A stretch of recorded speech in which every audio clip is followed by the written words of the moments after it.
Sentenças universais particulares e singulares. Em muitas ocasiões, porém, não utilizamos números para nos referirmos a objetos de um certo tipo. Veja o que acontece neste argumento. Todo contador tem uma boa memória. Há pelo menos um atleta que não tem uma boa memória. Há pelo menos um atleta que não é contador. Ele é tão válido quanto o argumento dos livros sobre a mesa que vimos mais acima. A situação descrita nessas duas premissas pode ser representada graficamente do seguinte modo, A inclusão do círculo vermelho no círculo verde representa aqui a sentença todo contador tem boa memória. E o X posto na área cinzenta representa um atleta que não tem boa memória. Ora, se esse X é um atleta que não tem boa memória, então fica evidente que ele também não é um contador. Se existem atletas fora do círculo das pessoas de boa memória, como diz a segunda premissa, esses atletas têm de estar fora do círculo dos contadores, como diz a conclusão, já que, como diz a premissa, todo contador tem boa memória. Como você percebe que não temos números organizando o nosso argumento. Em seu lugar, temos expressões como todo, pelo menos um e não. As premissas não dizem quantos contadores existem ou quantas são as pessoas de boa memória. Diz apenas que, sejam elas quantas forem, todas as pessoas pertencentes ao primeiro grupo pertencem também ao segundo. Sentenças que se referem a todos os elementos de um determinado grupo são chamadas de universais. Sentenças que se referem apenas a alguns desses elementos são chamadas de particulares. Finalmente, temos sentenças que poderíamos chamar de individuais ou singulares, pois se referem a um indivíduo especificamente. Por exemplo, Dovico é contador. Nós estamos falando aqui simplesmente que alguém é contador, sem especificar quem. Estamos nos referindo a uma pessoa específica, a um indivíduo. Existe um número enorme de argumentos envolvendo sentenças universais, particulares e singulares, tanto afirmativas quanto negativas. Esta seção é dedicada ao estudo desses argumentos e do funcionamento do vocabulário lógico associado a eles. A primeira coisa a ser notada é que existem inúmeras maneiras de expressar sentenças universais e particulares. Em vez de dizer todo contador tem boa memória, podemos dizer todos os contadores têm boa memória. Contadores têm boa memória. Não há contador que não tenha boa memória. Os contadores têm boa memória. E assim por diante. É bem verdade que essa equivalência não é perfeita. Cada uma dessas variantes possui conotações específicas que variam de um contexto para outro. Assim, é bastante comum usarmos uma sentença como a segunda e a última de nossa lista para dizer que, em geral, em sua maioria, os contadores têm boa memória. Outras vezes, a pessoa está querendo se referir a todos sem exceção. Tubarões são carnívoros. Os tubarões são carnívoros. Ninguém imaginaria, neste caso, que a pessoa esteja admitindo a hipótese de que alguns tubarões sejam vegetarianos. O que se está querendo dizer, claramente, é que todos são carnívoros. Da mesma forma, os enunciados particulares podem ser expressos de muitas formas. Alguns atletas não têm boa memória. Há atletas que não têm boa memória. Algum atleta não tem boa memória. Existe pelo menos um atleta que não tem boa memória. Novamente, existem diferenças sutis entre esses enunciados. Note que a última sentença menciona pelo menos um atleta, ao passo que as outras duas primeiras falam em atletas e alguns atletas no plural.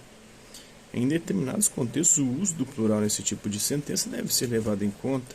Em outros, ele não tem maior importância.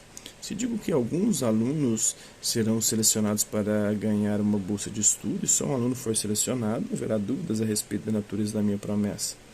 Dizendo aquilo, eu havia prometido que pelo menos 2 alunos seriam selecionados. O uso do plural, nesse caso, não deve ser levado ao pé da letra. Novamente, só o contexto poderá dizer o que está acontecendo em cada caso.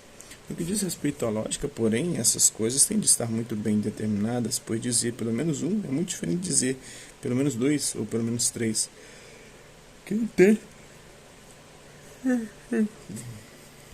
Quem tem pelo menos 2 amigos tem pelo menos um. Mas é possível ter pelo menos um sem que se tenha pelo menos 2. É preciso distinguir cuidadosamente esses pequenos detalhes. Para isso, vamos fazer uma convenção. Além dos casos em que estamos falando de um único indivíduo, estudaremos nessa seção casos em que nos referimos a todos os membros de um certo grupo, sem exceção, e casos em que nos referimos a pelo menos um membro de um certo grupo. Se estamos falando de pelo menos um membro de um certo grupo, há 2 possibilidades. Podemos afirmar alguma coisa desse indivíduo ou negar alguma coisa a respeito dele. Essa diferença pode ser facilmente expressa em português mediante o uso da palavra não. Compare, Algum contador tem boa memória. Algum contador não tem boa memória. Da mesma forma, podemos afirmar ou negar algo a respeito de todos os membros de um grupo. No primeiro caso, usaremos a palavra todo. Todo contador tem boa memória. No segundo caso, se usarmos a palavra todo, teremos uma construção que não soa muito bem em português. Todo contador não tem boa memória. Embora não esteja errado nos expressarmos dessa maneira, é muito mais simples e mais usual recorrermos, nesse caso, à palavra nenhum. Nenhum contador tem boa memória. A sentença tem exatamente o sentido que pretendíamos que ela tivesse. Estamos falando a respeito de todos os contadores e estamos dizendo que todos eles, sem exceção, são desprovidos de boa memória. Negação de sentença. Agora veja que coisa interessante. Normalmente a palavra não é utilizada para construir a negação de uma certa sentença. Fui à feira, não fui à feira. Está chovendo, não está chovendo. Ludovico é contador, Ludovico não é contador. Uma sentença é a negação de uma outra se a verdade de uma implica a falsidade da outra e vice-versa. Se é verdade que fui à feira, é falso dizer que não fui. Se é verdade que eu não fui, é falso dizer que fui. Se é verdade que exatamente esse pedaço do chão está molhado, é falso dizer que não está. Se é verdade que não está molhado, é falso dizer que está. Uma sentença e sua negação sempre devem ter valores de verdade opostos. Não é isso que acontece, porém, com a sentença. Algum contador tem boa memória, algum contador não tem boa memória. Note que essas sentenças podem perfeitamente ser verdadeiras ao mesmo tempo. Como questão de fato, aliás, é bem provável que haja contadores dos dois tipos. Os que têm boa memória e os que não têm. Se é assim, então devemos concluir que a segunda sentença não é uma negação da primeira. Nesse caso, não basta acrescentar ou não a sentença para obtermos a sua negação. Temos que recorrer a algum outro meio. Para descobrir qual é a negação das duas sentenças acima, vamos imaginar que você vai criar um mundo novamente. Você quer criar um mundo no qual seja falso que algum contador tenha boa memória. Nesse mundo, nenhum contador poderia ter boa memória. Por outro lado, no mundo no qual é verdadeiro que existe pelo menos um contador dotado de boa memória, é falso que nenhum contador tenha boa memória.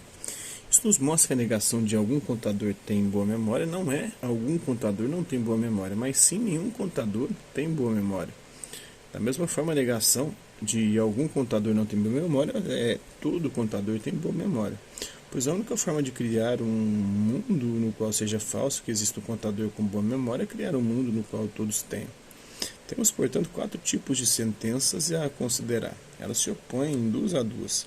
Todo contador tem boa memória, nenhum contador tem boa memória, algum contador tem boa memória, algum contador não tem boa memória. A cruz no meio desse diagrama indica as proposições que se contradizem, isto é, que são a negação uma da outra. Utilizando a terminologia que acabamos de adotar, chegaremos ao seguinte gráfico.